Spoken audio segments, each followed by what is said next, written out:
Assalamualaikum warahmatullahi wabarakatuh. Hai, apa kabar anak ibu semuanya? Mudah-mudahan dalam keadaan sehat walafiat, amin ya robbal alamin. Selamat bertemu kembali bersama ibu dengan materi kita, yaitu tematik 2D tentang lingkungan sehat dan lingkungan tidak sehat.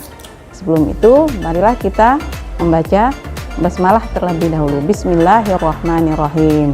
Nah, anak ibu semuanya, untuk lebih memahaminya, baiklah kita saksikan video berikut ini.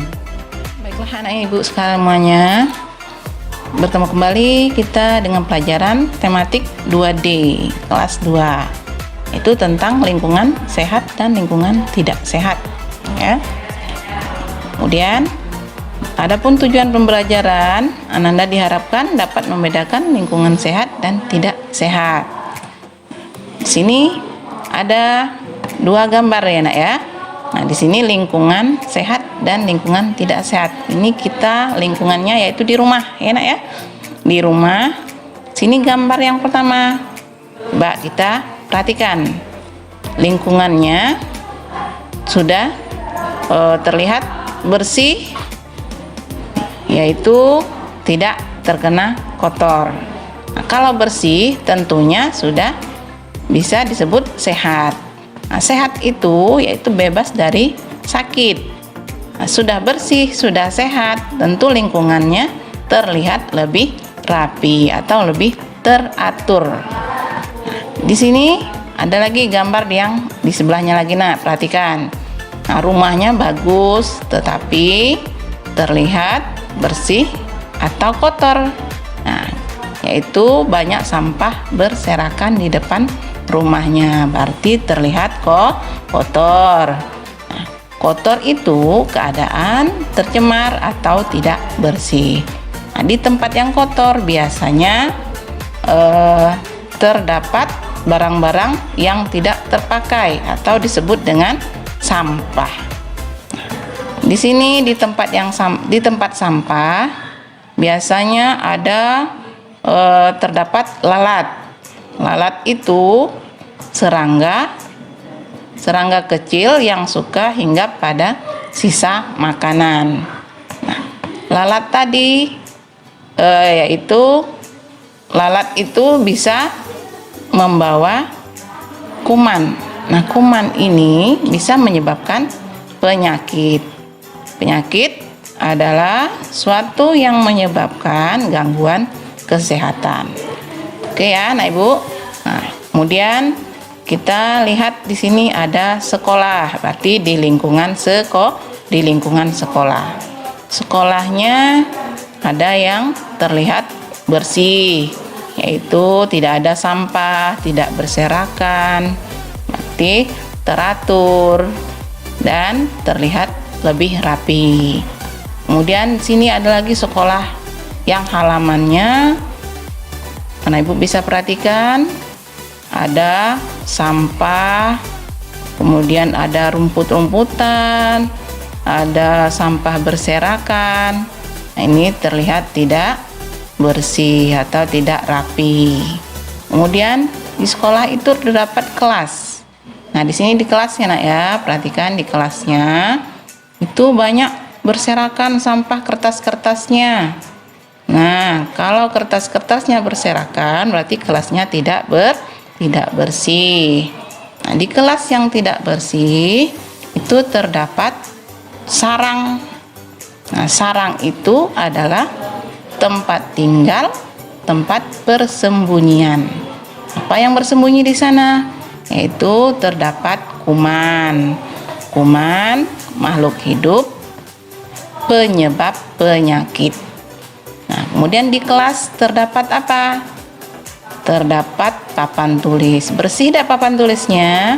Nah, terlihat tidak bersih ya nak ya. Nah, kemudian kita bersihkan dengan, yaitu disebut dengan penghapus, yaitu alat untuk menghapus agar papan tulisnya bersih. Nah, untuk kelas yang berdebu atau kotor, kita gunakan apa? Yaitu kain lap agar debu-debunya hilang. kemudian kotorannya menjadi bersih. Kita gunakan kain lap untuk membersihkannya. Nah, kemudian lantainya juga harus dibersihkan. Nah, ada disebut dengan ember. Nah, ember ini bukan untuk membersihkan, tapi untuk menyimpan baik itu air untuk mengepel lantainya ataupun menyimpan alat-alat untuk membersihkan kelasnya tadi. Kemudian di lingkungan taman, tadi sudah di rumah, sudah di sekolah. Nah, sekarang kita perhatikan di taman. Ini ada dua gambar, yaitu disebut taman, yang mana taman itu adalah tempat bermain anak-anak. Nah, di sini tamannya, gambar yang pertama kelihatannya atau keadaannya bersih atau rapi. Kelihatannya bersih ya nak ya, tidak ada sampah, tidak ada daun-daun yang berserakan. Nah, keadaannya terlihat lebih rapi atau disebut asri. Asri adalah indah dan sedap dipandang mata, itu disebut dengan asri. Nah, kemudian gimana keadaan udaranya lagi? Nah, kalau tamannya bersih, rapi, asri, sudah tentu udaranya terasa sejuk. Sejuk itu udara yang terasa dingin, nyaman, dan segar. Nah, di sini ada gambar taman juga ya nak ya, sebelahnya. Nah, di sini terdapat banyak sampah, daun berserakan, sampah bertumpukan, berarti tamannya tidak bersih. Kalau sampahnya banyak di sana, tentu menimbulkan bau. Bau itu adalah aroma yang tidak enak. Nah, kemudian di lingkungan yang terakhir, yaitu di lingkungan tempat umum, lingkungan sehat dan tidak sehat di tempat umum ya nak ya. Kita perhatikan gambarnya.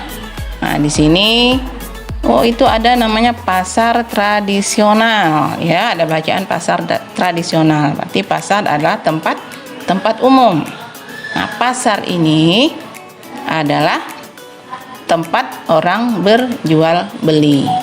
Tentu di pasar itu ada disebut dengan pedagang. Nah, pedagang orang yang pekerjaannya menjual barang. Ada pedagang, tentu ada pembeli. Pembeli yaitu orang yang membeli barang.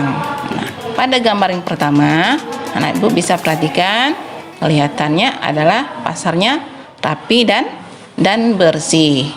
Nah, kemudian gambar yang kedua, untuk perbedaannya kita amati dulu ya nak ya. Nah, ini juga pasar namanya, tapi pasarnya kelihatannya bersih atau rapi atau kotor. Bersih atau kotor. Nah, kelihatan pasar ini terlihat lebih kotor karena di situ banyak terdapat genangan air, kemudian tidak rapi atau penjualnya tidak tersusun lebih rapi, kemudian banyak air, berarti di situ pasar ini termasuk pasar yang tidak bersih. Nah, genangan air itu disebut dengan becek. Ya, ibu ulangi lagi ya, becek adalah berair dan berlumpur. Itu adalah lingkungan sehat dan tidak sehat di tempat umum. Nah, baiklah, sampai di sini dulu materi kita hari ini, yaitu tentang lingkungan sehat dan tidak sehat. Pertama tadi di rumah, yang kedua di sekolah, yang ketiga di tempat umum. Nah, mudah-mudahan anak ibu bisa memahami dan mempraktekannya dalam kehidupannya sehari-hari. Harus tetap selalu menjaga kesehatan. Nah, demikianlah materi kita hari ini. Semoga dapat diaplikasikan dalam kehidupan sehari-hari. Pesan ibu, jangan lupa jaga kesehatan dengan pakai masker, kemudian cuci tangan, jaga jarak, dan berdoa semoga corona cepat berlalu. Terima kasih. Wassalamualaikum warahmatullahi wabarakatuh.